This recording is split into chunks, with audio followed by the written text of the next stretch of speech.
3 విషయాలు దృష్టిలో ఉంచుకొని చేయాలి, లేదంటే దీపావళి. ఆల్రెడీ మనందరికి తెలుసు, ఈ వీడియో కస్టమర్కి అవేర్నెస్ ఇవ్వడం కోసం.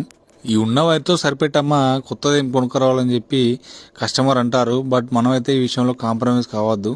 3 విషయాలు దృష్టిలో ఉంచుకొని మనం వైరింగ్ చేయాలి. నెంబర్ 1 ఏంటంటే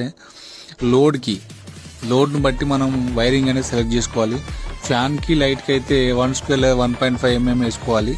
అలాగే షాకెట్కి అక్కడ పెట్టే లోడ్ని బట్టి 2.5 to 4 mm వరకు వేసుకోవచ్చు.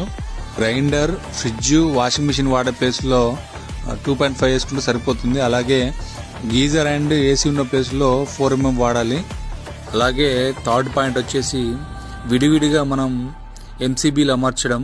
కన్సిల్ బాక్స్ మెటల్ ఉంటే కంపల్సరీ ప్రాపర్గా ఎర్తింగ్ అనేది చేయించుకోవాలి. వీటన్నిటితో పాటు ఆర్సీసీపీ కూడా యూజ్ చేయాలి. ఆర్సీసీపీ ఏంటంటే ఓవర్ లోడ్ అయినా కూడా, షార్ట్ సర్క్యూట్ అయినా ట్రిప్ అవుతుంది, మనకి సేఫ్గా ఉంటుంది. ఇవన్నీ మీకు తెలుసు. బట్ వర్క్ దగ్గరికి వెళ్ళేసరికి కాంప్రమైజ్ కావాల్సి వస్తుంది కస్టమర్ చెప్పే మాటలకి. మీకు ఈ వీడియో నచ్చితే లైక్ చేసి షేర్ చేయండి.